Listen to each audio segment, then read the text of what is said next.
Igual funciona. Perdonad, me quito la mascarilla. En primer lugar, muchísimas gracias a los organizadores y a los miembros de la cooperativa, del ayuntamiento y de la consejería por haber venido a este centro, a estas charlas, pero especialmente a todos vosotros por hacer esto posible, porque realmente si no estuvierais ahí, que habláramos nosotros no serviría de nada. ¿Vale? Bueno, a mí me ha tocado hablar un poco de la posible reintroducción del paludismo en España, ¿no? Hemos visto con Viviana pues la eliminación, pero ahora tenemos evitar que se vuelva a reintroducir. En 2010 nos despertamos a eso de pues, a mediados de octubre más o menos, con todos los periódicos de tirada nacional. El día anterior lo habían sacado los periódicos locales de Aragón, con el primer caso de paludismo en España autóctono después de la erradicación. Nosotros tenemos el certificado del 64, pues el último caso realmente notificado fue en el 62, ¿no? Entonces, claro, este caso ocurrió pues en Los Monegros, al norte de la provincia de Huesca. Cuando nosotros pensamos en mosquitos, pensamos en anófeles o en cualquier otro mosquito, desde luego no pensamos nunca que las localizaciones o nuestra geografía del norte de España sea donde mayor riesgo ocurra de este tipo de transmisión, ¿no? De posible transmisión. Siempre pensamos, pues yo que sé, el delta del Ebro, la zona de la Albufera en Valencia, Huelva, ¿no? Zonas donde hay humedales y una población de mosquitos amplia. En este caso, pues no fue así. Tuvimos un primer caso, una mujer tenía una explotación ganadera, explotación de cerdos,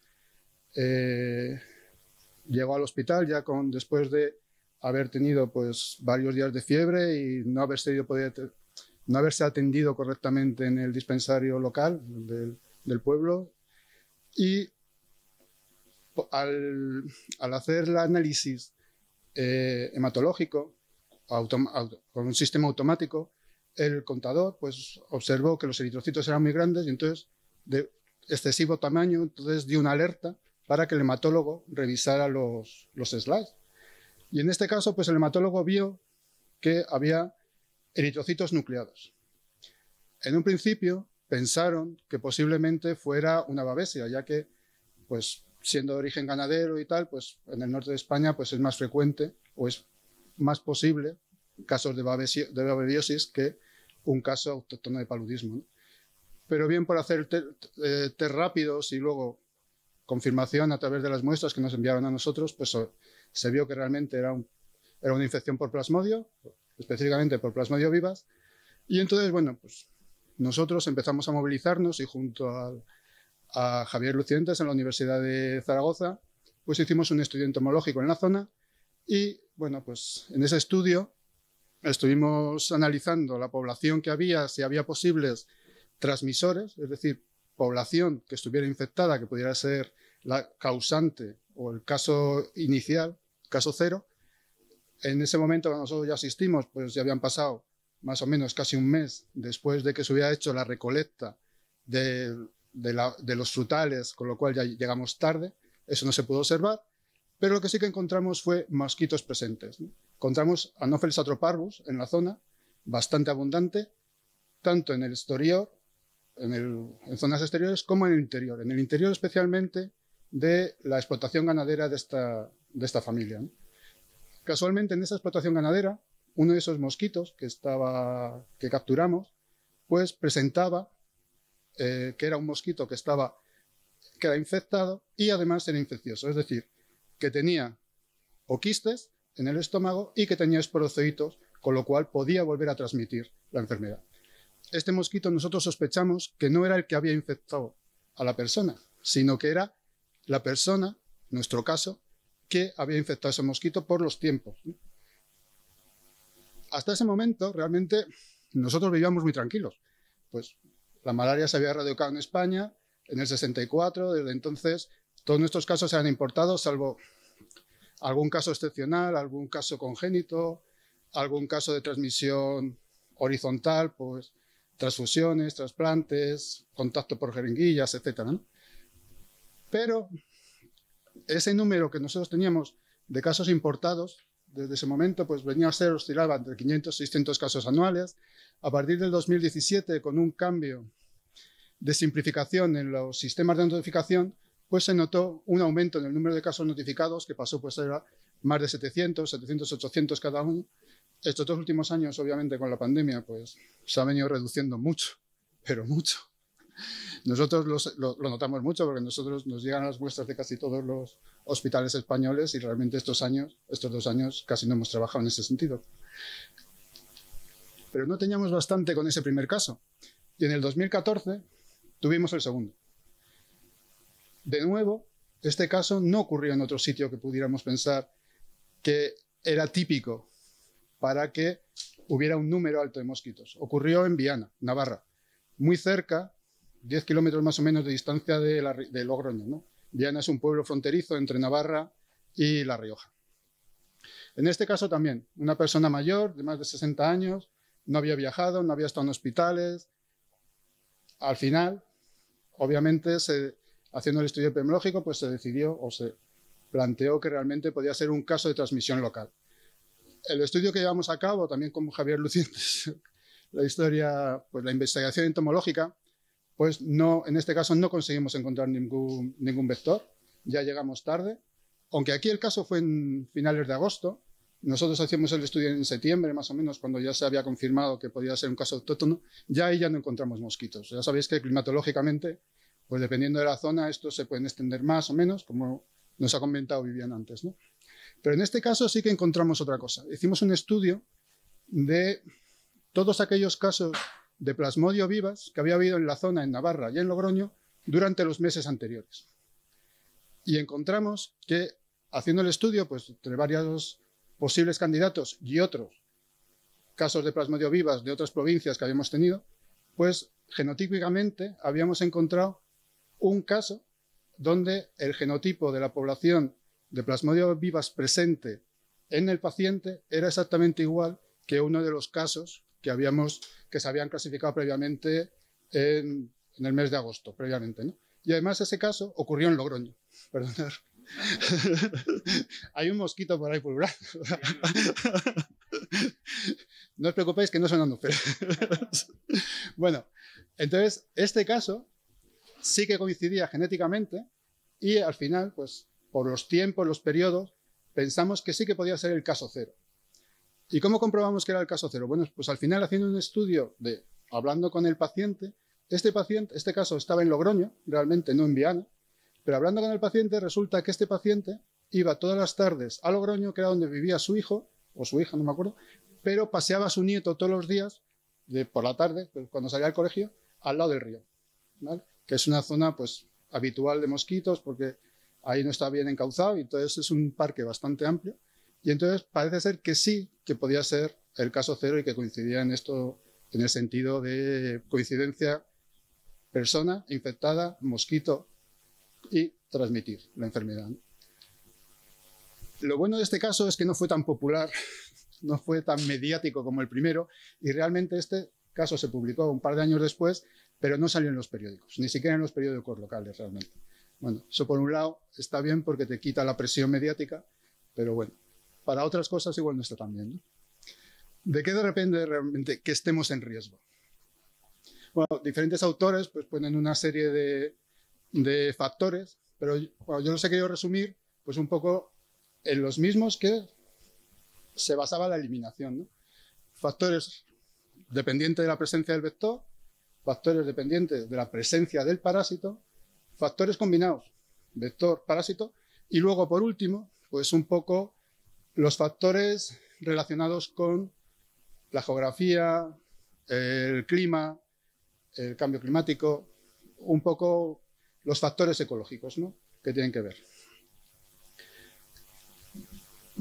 En España actualmente hay 15 especies caracterizadas de anofelinos, ¿vale?, de anófeles. De ellas, 5 de ellas son las que tienen mayor potencial como vector de paludismo en España, algunos de ellos en Europa, ¿no? El principal de todos es Anopheles atroparvus, que también pertenece al grupo Maculipensis, pero bueno, Atroparvus es el mayor. pero que también quiero reseñar aquí Anopheles plumbis, por algo que vamos a ver después, ¿vale? Perdón. El primer factor importante es la distribución. Anopheles atroparvus realmente está caracterizado, está notificado en casi todas las provincias españolas.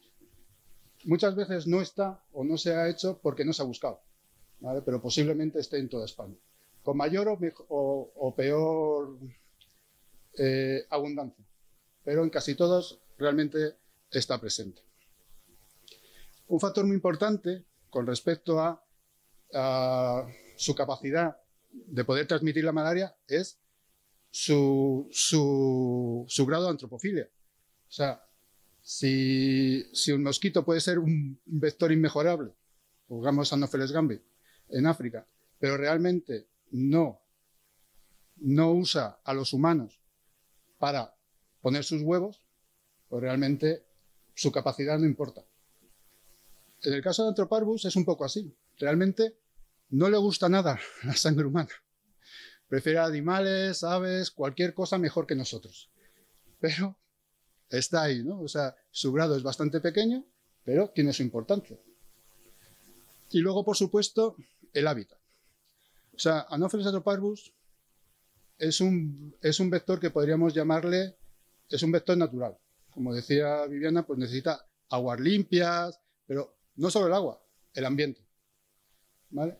Entonces eso es importante porque realmente Anopheles atroparvus no está presente en las zonas urbanas, ¿vale? Entonces se restringe más a las zonas naturales o a zonas rurales, en las zonas aquellas donde pues haya unas características ecológicas viables para el mosquito, ¿no? Lo que sí que es importante también es la longevidad. Y luego veremos especialmente por qué. Se calcula más o menos que Anopheles atroparvus tiene en su estado adulto, pues más o menos tiene un mes de vida, ¿vale? Luego, pues pone los huevos cada 48-72 horas y bueno, luego los estadios larvarios pues también tienen pues entre 2-3 días dependiendo de qué estadios, ¿no? Todos estos estadios del ciclo de vida del mosquito varían con la temperatura, alargándose o disminuyendo, ¿no? O sea, siendo más extenso el desarrollo o más corto el periodo de vida de adulto, ¿no? En la gráfica que hay, las gráficas de vuestra derecha, pues realmente lo que representa no es Anopheles atroparvus, ¿vale? No lo veis abajo, pero es una Aedes. Pero lo que quiero que veáis es que cómo depende el periodo de vida adulto dependiendo de la temperatura, ¿vale? Dependiendo de la temperatura, si es muy pequeña, si las temperaturas son bajas, se acorta, si son altas también se acorta, y solo en las temperaturas óptimas se mantiene pues, ese mes de vida que sería en los anófeles, ¿no? Entonces, esto lo enlazamos justamente ya con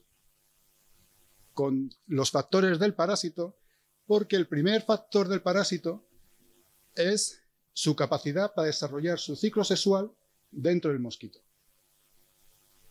El ciclo sexual de Plasmodio varía un poco entre Plasmodio falciparum, Plasmodio vivax y las demás especies, pero bueno, para ponerlo así un poco centrado, son 14 días más o menos, pero en las condiciones óptimas. Tenemos unas condiciones óptimas que para Plasmodio falciparum pues, es una temperatura aproximada de 30 grados, 25 para Plasmodio vivax, varía un poco, ¿no? Pero bueno, eso es. Pero no solo es el tiempo en este ciclo que aumenta o disminuye también con la temperatura y con la humedad, que eso es importante, sino que tenemos que pensar que el vector, es decir, el mosquito, cuando chupa la sangre, cuando toma su primera toma, pues a partir de esos 15 días será cuando sea transmisor de la enfermedad, porque será cuando ya el parásito haya completado su ciclo, haya pasado de los gametocitos que toma en la toma de sangre a desarrollarse finalmente a esporozoitos, ya los tiene en las glándulas salivares y ya la próxima vez que vaya a tomar sangre lo transmitirá. ¿De qué depende que sea más o menos esa transmisión? Pues depende de cuándo tome esa primera toma. Si la primera toma, la primera vez que toma una toma infecciosa es el primer día que es adulto, pues si contamos los 15 días que necesita, los 14 días de desarrollo, más el mes de vida, pues luego será capaz de, en las 5 siguientes tomas, estar transmitiendo la enfermedad. Pero si ya lo toma una vez más tarde, ya solo serán 4. Y ya si solo toma una muestra infectiva en los últimos 14 días de su vida, nunca va a ser vector de la enfermedad realmente, nunca la va a poder transmitir. Tener 0. ¿Vale? El parásito. Claro, lo importante para el vector realmente es que el parásito esté ahí. Entonces, en España, pues lo que hemos comentado, nosotros lo que tenemos realmente es malaria importada actualmente. ¿Cuántos casos? Pues eso. Hemos quedado pues entre 500 y 700, depende de la notificación. Seguramente está un poco... No todos los casos son notificados, o sea que, bueno, del 700 sí, más o menos. Nosotros en el laboratorio venimos a recibir entre el 40 y el 60%, dependiendo del año, de todos los casos notificados de España. No recibimos el 100% porque no es obligatorio, porque además últimamente, desde hace unos cuantos años, nosotros cobramos por el servicio, salvo casos excepcionales, con lo cual el número de muestras que nosotros recibimos se reduce, pero venimos a tener entre el 40 y el 60%. Esto nos permite pues, hacer un poco de vigilancia, ¿no? Estos casos, la gran mayoría, más del 95%, siempre son Plasmodium falciparum.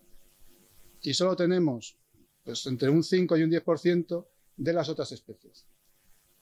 Plasmodium vivas no es la que más tenemos de las otras especies. Más o menos solemos tener casi más casos de Plasmodium ovale que de Plasmodium vivas, ¿vale?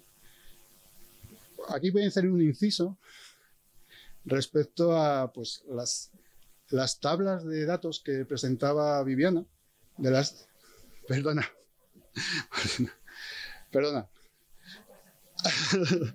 Bueno, pues con respecto a las tercianas, cuartanas, laveriana, porque si os fijáis, Plasmodium ovale no está, nunca está. Y es porque en aquella época realmente... Aunque sí que estaba descrita la especie desde el 27, no se había incorporado a las tablas de diagnóstico. No sé por qué. Y muchos casos que se habla de tercianas, que realmente corresponden a Plasmodium vivas, realmente no son tercianas por Plasmodium vivas, son Plasmodium ovale. Y es muy curioso porque en las tablas de casos de importación, en los primeros años, en el 64, 65, 75, tal, esos primeros años, claro, nosotros tenemos una especial relación con Guinea Ecuatorial, especialmente porque por aquella época Guinea Ecuatorial era una provincia española. Y entonces se ve que hay pues 50, 60 casos de Plasmodium vivas, terciana, importados desde Guinea Ecuatorial. Plasmodium vivas no se da en el África del Oeste, porque necesita un receptor, el receptor DAFI, que mucha población africana no tiene. Entonces, Plasmodium vivas no existe. Hay casos, pero muy pocos. O sea que realmente esas famosas tercianas que muchas veces las generalizamos, pues muchos de esos casos posiblemente sean Plasmodium ovale y no Plasmodium vivas. Pero bueno, sigamos por ahí. Entonces, bueno, como veis, mientras que de casos de Plasmodium falciparum, pues venimos a tener 200, 300 casos anuales. En caso de Plasmodium vivas, pues tenemos 10, 15 o menos, ¿no?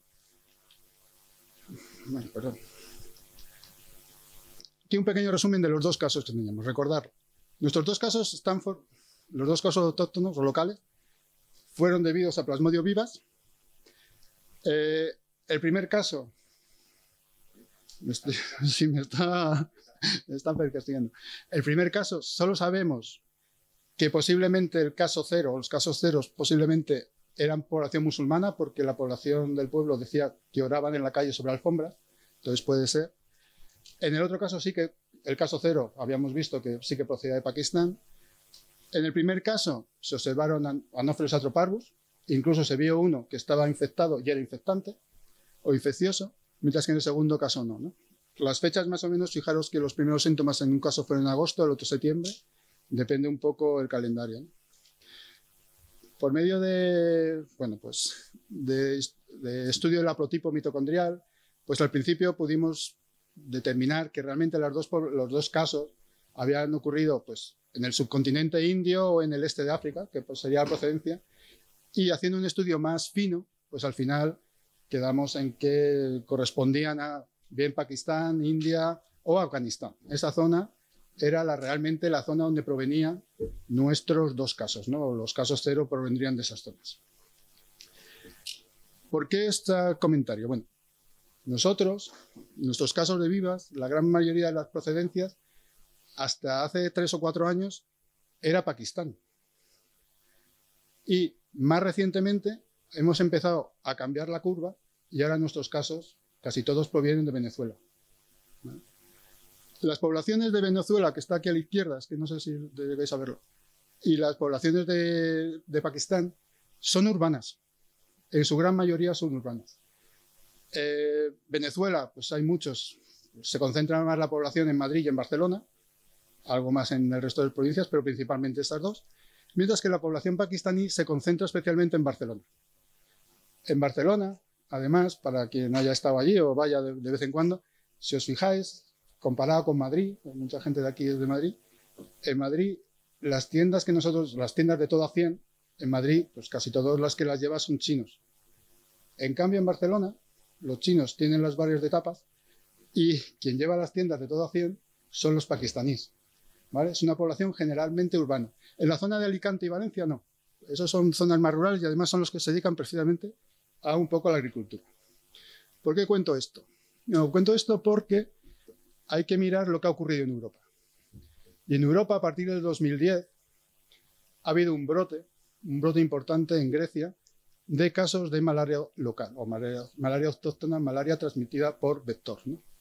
Si os fijáis, bueno, pues el año más importante fue el 2011, con 42 casos, sigue habiendo, y el último año, que está el report del CDC europeo, pues todavía había 10 casos de malaria local. ¿Por qué?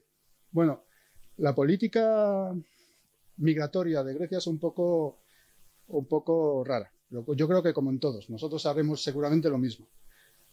En los años 90, por una cuestión política, los griegos expulsaron a los albaneses de su territorio. Los albaneses era la población que se dedicaba realmente a la agricultura.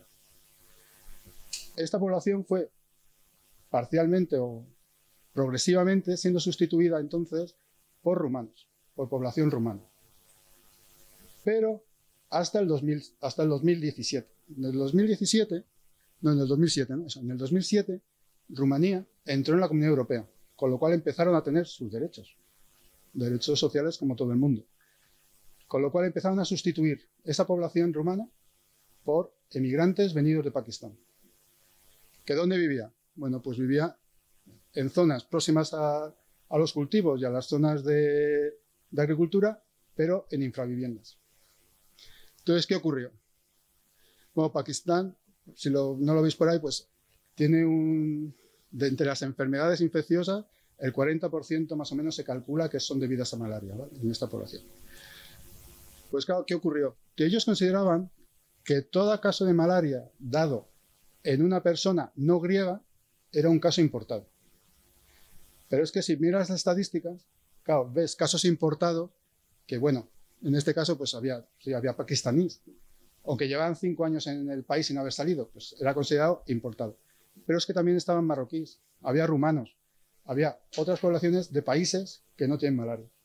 Entonces, un fallo en el control, un fallo en la vigilancia, es lo que ha provocado que todavía ese brote realmente no haya sido erradicado, ¿no? Fijaros que en la parte superior son casos importados, en la parte inferior de la tabla son casos autóctonos, y hay momentos que tienen más casos autóctonos que importados, ¿no? O sea, fijaros la gravedad que para ese país, para Grecia, que vive del turismo, que durante más de 3 años ha tenido casos de malaria, y según la OMS, si tienes durante 3 años consecutivos casos de malaria local, tú eres un país endémico de malaria. Imaginaros el daño que puede hacer eso en un país que vive del turismo, como los griegos o como nosotros, ¿no? Y es simplemente por un fallo, de alguna forma, en lo que es la vigilancia de los casos, ¿no? Ahora ya hemos hablado del vector, hemos hablado del parásito, y ahora vamos a hablar de los dos, la relación vector-parásito. Realmente, si tú tienes un mosquito y no es capaz de infectarse y de infectar, o sea, de convertirse en infeccioso, no tienes ningún problema. Eso quiere decir que tienes una malaria sin anofelismo, con lo cual, bueno, si tienes casos sin anofelismo, con lo cual no puede haber malaria. Nosotros realmente, España es un país libre de malaria con anofelismo. ¿Y por qué? Bueno, pues porque nosotros sí que tenemos vector. Nuestros anófeles, como vemos aquí, con diferentes estudios que han hecho Anopheles atroparvus con Plasmodium vivax, se ha visto en estudios llevados en Italia, en Holanda, yo estaba presente allí. Este es un estudio ruso, pero como veis, usando diferentes cepas de Plasmodium vivax de diferentes países, pues casi todas ellas son infectivas para el mosquito y este mosquito se puede transmitir porque llega a tener esporozoitos en las glándulas salivales. ¿Cuál es la frecuencia? ¿Cuál es el porcentaje o el índice? El índice medido en porcentaje pues no es muy alto realmente, pues el 7, el 12, el 15%. O sea, el 15% de las hembras a las que se ha inoculado, solo ese porcentaje, un 7, un 10, un 15, llega realmente a ser transmisora de la enfermedad. O sea, su capacidad vectorial no es tan alta, ¿vale? Un factor importante es cuándo tenemos esos mosquitos y si coincide con los casos donde tenemos nuestro transmisor, o sea, el parásito que supuestamente transmite, ¿no? Que es Plasmodium vivax. Realmente el mosquito depende en qué zona de España estés, tiene unas frecuencias, unas intensidades o un calendario diferente. Por ejemplo, en el delta del Ebro, pues predomina en junio, mientras que cuando va subiendo la temperatura, Anopheles disminuye y no existe. En cambio, en la zona de Cádiz y Doñana, o en Huelva, que la temperatura veraniega es más plácida y más estable, pues se mantiene durante todo el verano, ¿vale?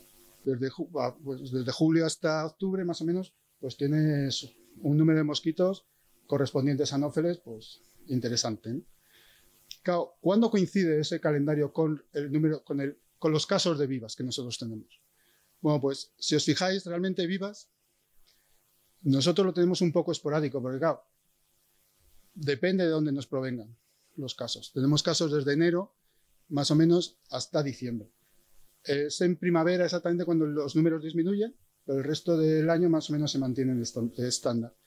Con lo cual, sí que hay momentos donde los picos de Plasmodium vivax sí que coinciden con nuestros picos de vector, sobre todo en zonas donde la temperatura se mantenga, ¿no? Como sería las zonas sur de la Andalucía oriental o otras zonas, posiblemente aquí, porque me imagino que esta zona en verano será bastante estable de temperatura y no alcanzará temperaturas muy altas, ¿no? A ver. Vale, sí.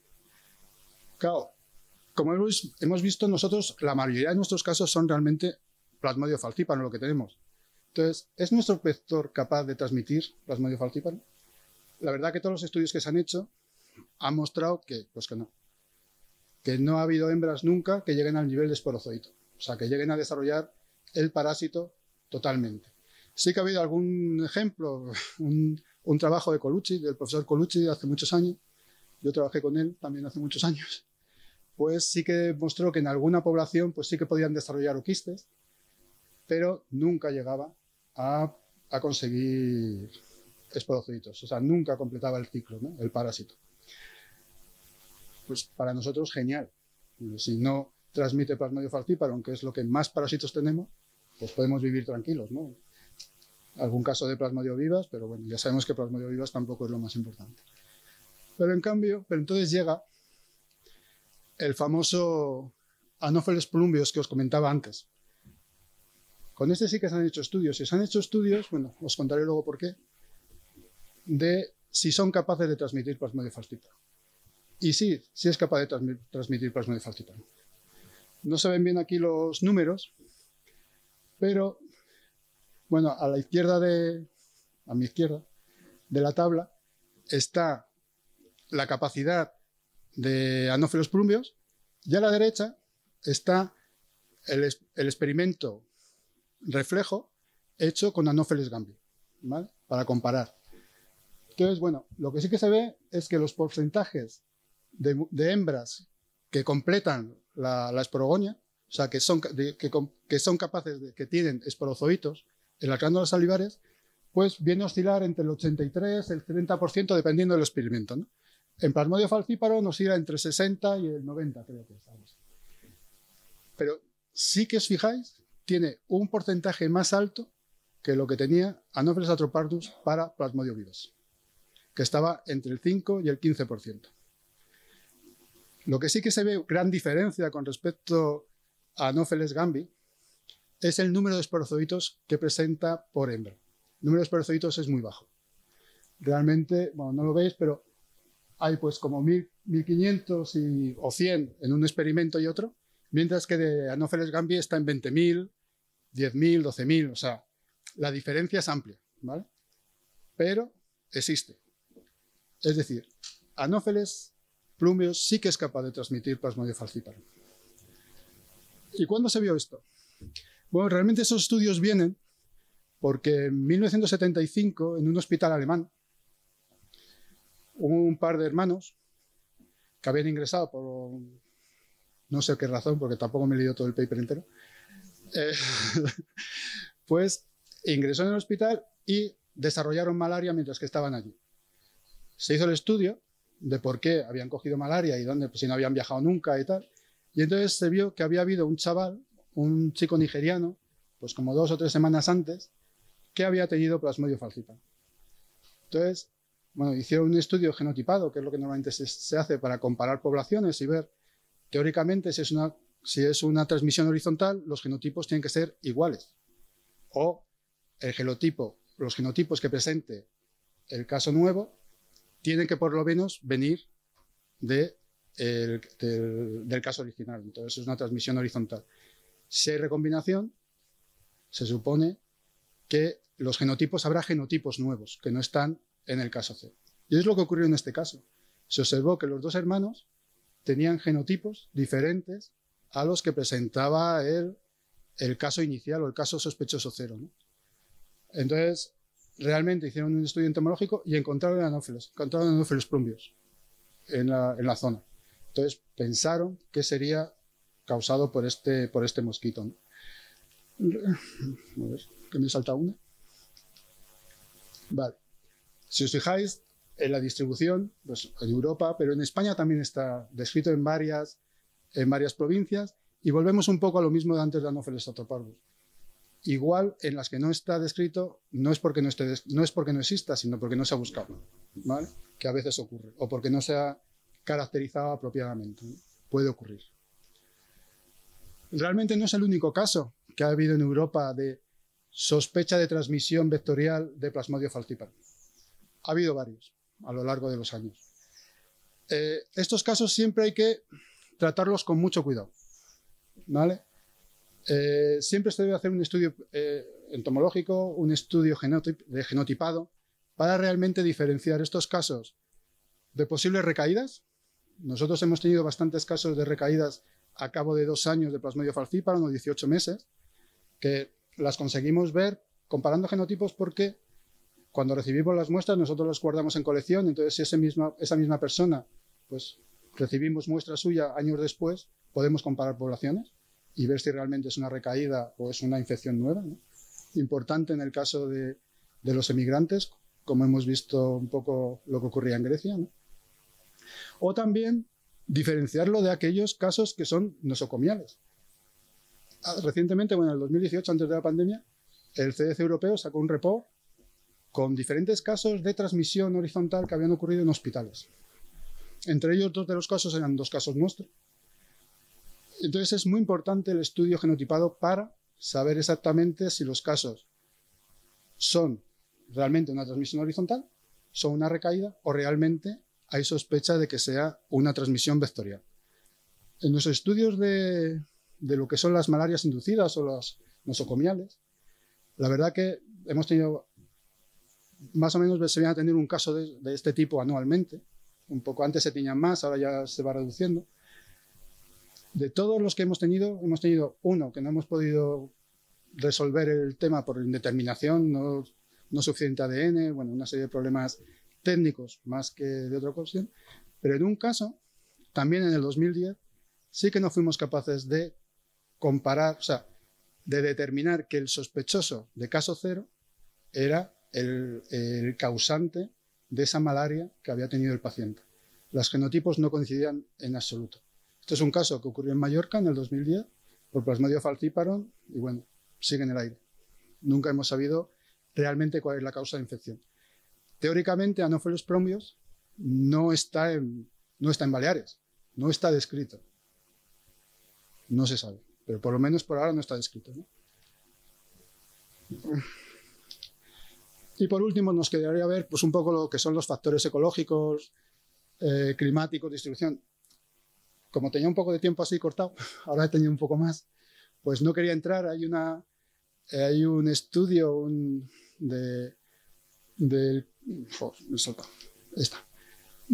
CAES, del Centro de Coordinación de Alertas del Ministerio de Sanidad, de los peligros de reintroducción del paludismo, que es del 2015, donde aparte de Fernando Simón, obviamente, pues participaron dos entomólogos, pues Ricardo Molina, que es parte de nuestro servicio del Centro Nacional de Micro del Instituto, y Javier Lucientes, que bueno, ya habéis oído que yo he hecho los estudios entomológicos con él cuando hemos ido a los dos casos autóctonos. Y entonces, bueno, pues entra un poco en todas las posibilidades, ¿no? Lo describe muy bien, pero uno de los posibles ejemplos es, imaginaros si es pues una zona rural donde donde pueda existir Anopheles atroparvus o cualquier otro Anopheles. Si se hace una urbanización salvaje, vamos a expulsar a Anopheles, con lo cual ahí se pierde el riesgo. Pero si haces una urbanización acorde al paisaje, con casas bajas, amplios jardines o amplias terrazas, lo que vas a facilitar el contacto entre el vector y el urbanita, porque en este caso son urbanos que han venido a las zonas, ¿no? Que está ocurriendo un poco en los alrededores de las grandes ciudades. Entonces, ahí empezamos a tener, pues igual, un problema, ¿no? Porque empezamos a tener más contacto población con el vector. Y ahí podríamos tener. Pero yo me quiero centrar pues, en algún comentario que justamente ha hecho nuestro consejero respecto al cambio climático. ¿Realmente nos va a afectar a nosotros el cambio climático en la distribución de la malaria en España o las posibilidades de aumentar? La malaria en el caso del cambio climático es una cosa bastante curiosa, porque depende de qué modelos sigas, pues te dice unas cosas u otras. Pero lo que sí que está claro es que va a cambiar la distribución de la malaria. ¿Y por qué? Porque zonas que actualmente tienen una temperatura pues 28 o 29 grados de media o algo más baja, va a subir la temperatura. Esa subida de temperatura va a expulsar a muchos anofelinos, porque ya no es su temperatura de hábitat. Ellos necesitan otro tipo de temperaturas. Disminuir también, como va a ocurrir en España, disminuir las precipitaciones, disminuir la humedad, lo mismo, va a expulsar al anofelino. ¿Vale? Con lo cual en España lo que dicen los modelos es que tanto Anopheles atroparvus como otros anófeles van a irse hacia el norte.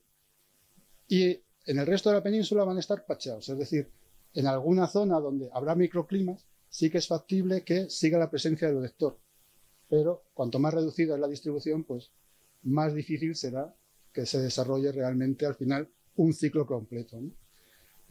En otros sitios va a ser al revés, o sea, va a haber países donde ahora están libres de malaria, pero en esos países va a aumentar la lluvia o va a aumentar la temperatura de tal forma que se conviertan en zonas perfectas para que aniden los vectores o que se incrementen los vectores y que el parásito lo pueda encontrar, ¿no? O sea, con malaria va a ser un poco complicado y los modelos lo sugieren un poco, que en cada sitio va a ser como diferente, ¿no?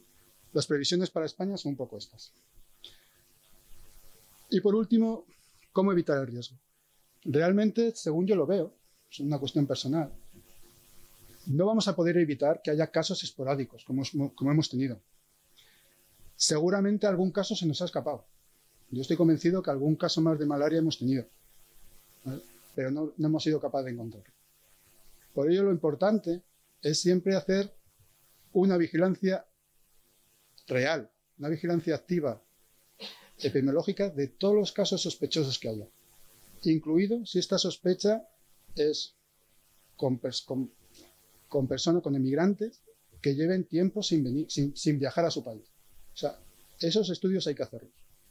De esa forma, pues evitaremos un poco lo que ha ocurrido en Grecia y podremos controlar que aquí realmente no volvamos a tener malaria, completar el ciclo de forma que haya segundas y terceras transmisiones. Y ya con esto, pues, me despido y muchísimas gracias por vuestra atención.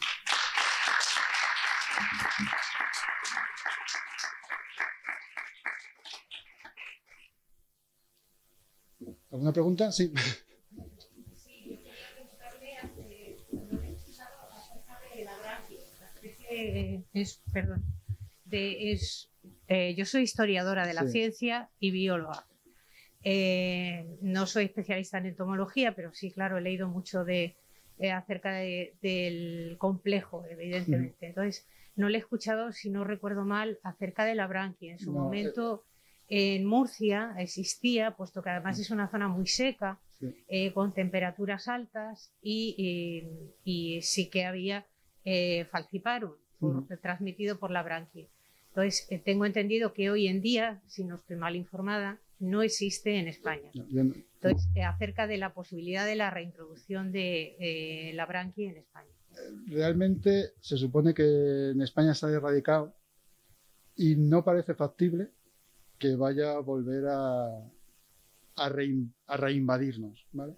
Los núcleos de población están bastante reducidos al norte de Argelia y situaciones así, pero tampoco tienen unas poblaciones de número elevado, con lo cual su exportación también es complicada. O sea, que vuelvan a reintroducirse aquí en el país ya de primeras es difícil, y que encuentren las condiciones óptimas para que ellos sobrevivan y monten un ciclo completo es complicado. Sobre todo, mucho tiene que ver con la reducción y las formas de cambio de agricultura que ha habido en el país y el uso masivo de insecticidas para esos cultivos de arroz y otro tipo de cultivos de la huerta, tanto valenciana como murciana como alicantina, pues ha cambiado mucho el hábitat y la ecología de la zona para que realmente puedan volver a reintroducirse. Justamente nosotros hemos pedido un proyecto un poco este año para analizar eso, pero eso está todavía por ver. Gracias. Quería, por aclarar un tema que ha hecho referencia, los datos que he manifestado no son míos. No, sí. Proceden de las memorias de la Comisión Central Antipalúdica. Solo quiero... Sí, lo sé, sí los he visto, perdona. Pero gracias. Es que son casos reales, es cierto, es así. Pero no solo en España, ¿eh? En toda Europa no se reconocía todavía la especie morfológicamente Plasmodium vale, no estaba reconocida como tal.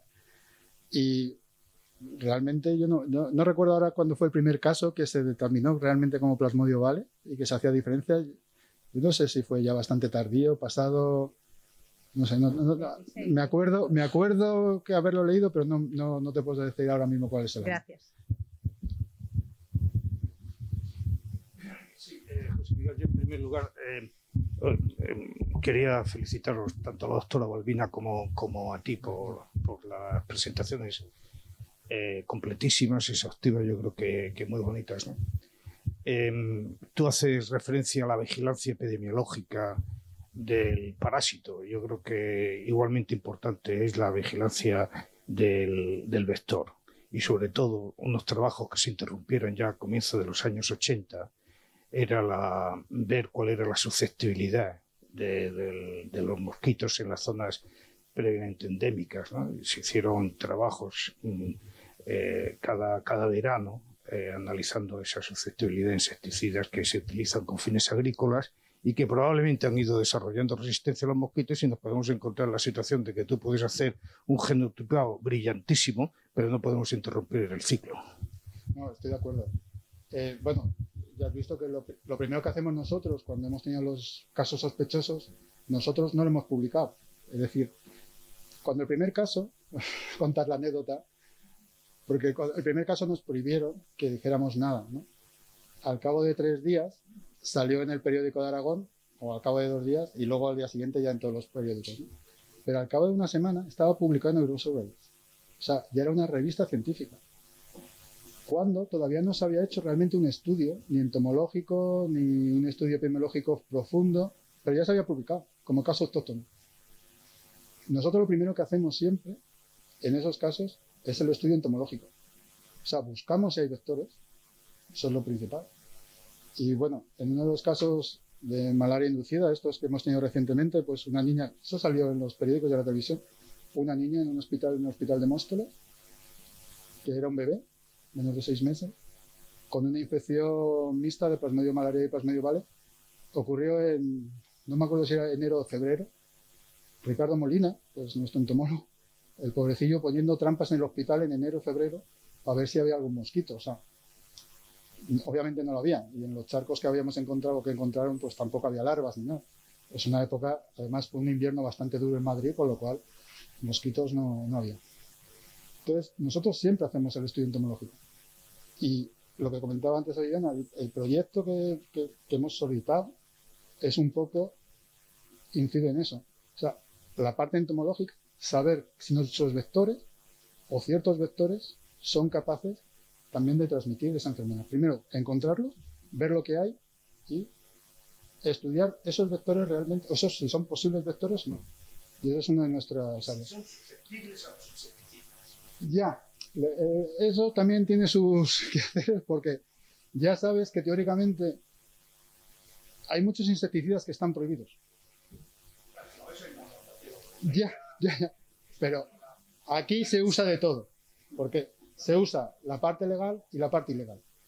Entonces, sí, nosotros conocemos susceptibilidad de algunos, o de posibilidades, o genes relacionados, los estudios de la OMS a base de... Pero si se están usando otros es complicado. Es complicado a veces. Sí, los...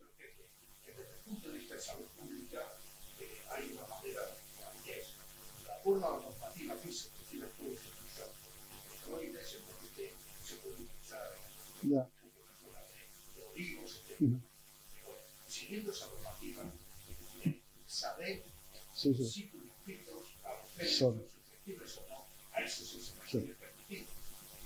Sí. La manera de interrumpir el sintético brote es yendo al vector. Sobre el vector se le da bien a la pena. Sí. No, se estoy perfectamente de acuerdo. Sí. Y luego, por algo que ocurrió pues hace muchísimos años, ya hubo una infestación, no sé cómo llamarlo, o invasión de Anopheles gambiae en Brasil, en Río de Janeiro. No, se fue en la zona de Río de Janeiro, en la provincia. Eso fue como en los años 30, una cosa así. Perdón.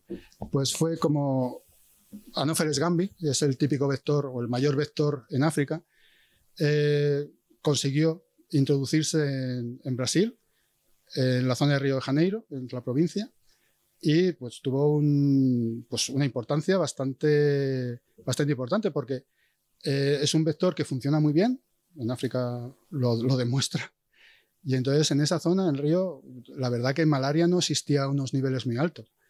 Entonces allí la erradicación consiguieron erradicar Anopheles gambiae y lo consiguieron a base de larvicidas, que es otra posibilidad. O sea, las formas de control pues hay que estudiarlas en cada caso y a ver cómo funcionan unas otras. Aquí, pues lo que habéis estado contando, pues también las gamusas pues es un larvicida, ¿no? Que es una forma de controlar la enfermedad.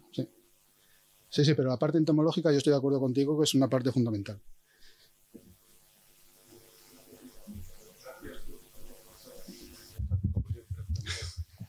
Simplemente es un poco en relación a lo que decía Jorge también, ¿no?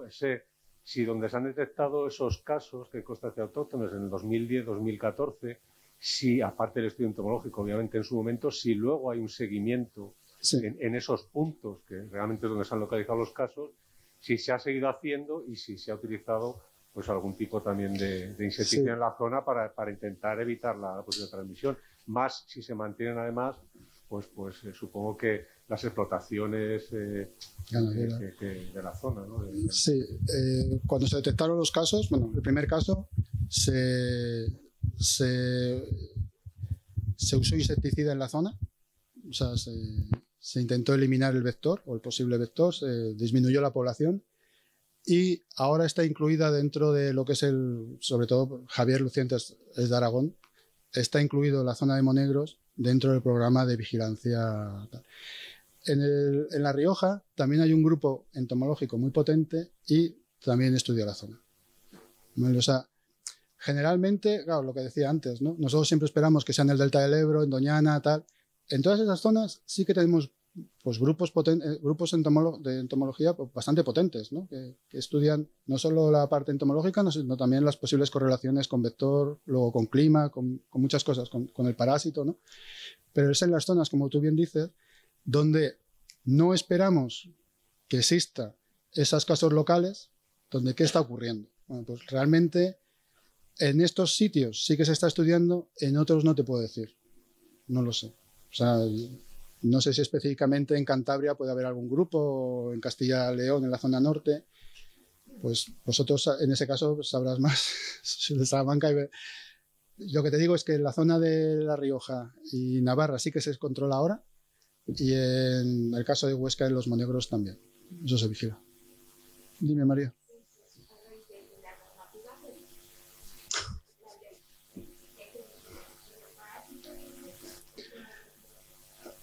Realmente no tenemos una normativa para... O sea, malaria es de declaración obligatoria, pero no existe un plan de control realmente de malaria. O sea, nosotros hacemos vigilancia activa. El centro de PI hace una vigilancia un poco más pasiva, ¿no? Y nosotros no llegamos a todos los casos. Entonces, cada comunidad tiene su forma de actuar en muchos casos. No hay una normativa nacional. Sí. No queréis el café, está listo, ¿no? Enhorabuena por la charla. Un poco retomando el tema de los mosquitos, que todos que trabajamos en malaria sabemos que es la base del control de la sí. enfermedad, es trabajar, y todo el mundo está enfocado a los estudios entomológicos, y los que trabajamos en zona endémica lo incluimos. Pero como dice Jorge, yo creo que también es muy importante, y yo no sé si en España eso lo tienen en cuenta, que no se trata de fumigar a diestro y siniestro, ni meterte en las pocilgas a hacer rociamientos intrapocilgas. Yo creo que también es lo que decía él, parar, hacer estudios de sensibilidad y ver si lo que se está rociando es efectivo o no. En las zonas endémicas cada cierto tiempo se hacen los estudios de sensibilidad de OMS, más luego se hacen los estudios moleculares de marcadores de resistencia a los insecticidas. Entonces, me sorprende que al final en las zonas endémicas, que es donde más necesidades tienen, son los que al final el control vectorial es donde se está haciendo mejor. Sí, es que no te puedo decir otra cosa. Sí. A ver, realmente en este tipo de casos, en el segundo caso, como no hubo mosquitos, pues no hubo control entomológico. En el primer caso lo que se vio era disminuir las poblaciones. O sea, se usó insecticida, pero se esperó a que acabaran las campañas agrícolas. Porque claro, no puedes usar insecticida en cualquier momento del año o en cualquier tal. Tienes que esperar que la fecundación de las plantas haya completado. Porque si no, no tienes fruta luego. Entonces, hay una serie de limitaciones y de periodos donde se puede hacer o no se puede hacer. En interior es más fácil, pero en exterior pues hay que controlar. Y sí que tienes razón, habría que estudiarlo más. Pero ya te digo que igual ahora, pues por ejemplo, para Aedes, ya nos contará seguramente Maripaz, pues igual hay más posibilidades o hay más ayudas, ¿no? Por los casos de West Nile, maldito mosquito este que tengo alrededor, por los casos de West Nile y similares, ¿no? O posibles dengues que hemos tenido y cosas. Pero malaria hemos tenido 2 casos, 2010-2014, tampoco se muere la gente, porque vamos a decirlo, o sea, bueno, no se muere. En España tenemos una tasa de mortalidad de Plasmodium falciparum del 1 por 1000. Todos los años se nos muere alguien de Plasmodium, ¿vale? que si calculas la tasa es muy similar a la tasa que hay en África. Porque si hay, ¿cuántos casos hemos dicho? 250 millones de casos clínicos y 400.000, ¿no? Pues eso es el 0,5 por mil, ¿no? O sea, casi la tenemos nosotros más elevada, no sé, bueno, por ahí. O sea, que al final nuestra tasa, pero no está considerada como tal. Aedes, o sea, West Nile sí que mata gente. Todos los años estamos teniendo casos y con peligro. Y los casos de dengue, pues también ha habido. Entonces, dan más importancia a unas cosas que a otras. No sé. Vale, y luego es solamente comentarte, cuando has estado hablando de Vivax y los DAFIs, hicimos un estudio nosotros en Guinea justo con Lisboa y que hay población guineana DAFI negativa que se infecta con Vivax.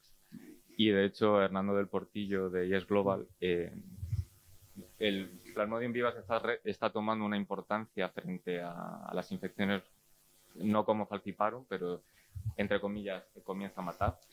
Y ya Hernando del Portillo ha descrito nuevas vías de incorporación de infección de glóbulos rojos sin usar los DAFIs, con lo cual nos complica un poco más el control de la enfermedad. No, acuérdate que nosotros fuimos los primeros, en un artículo hace ya, que publicamos realmente fehacientemente que había casos de vivas en Guinea Ecuatorial en población africana, en población negra.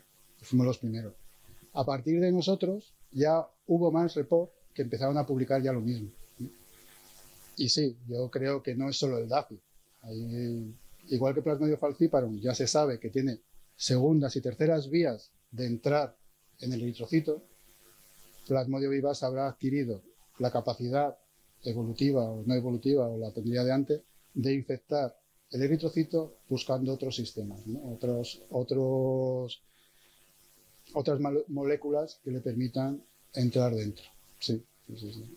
Pero el tema venía por previo, ¿no? Un poco el por qué no se distinguía Plasmodium vale en las poblaciones cuando estaba descrito desde el 27. O sea, es que tampoco es que estuviera, pero no entraba en las estadísticas.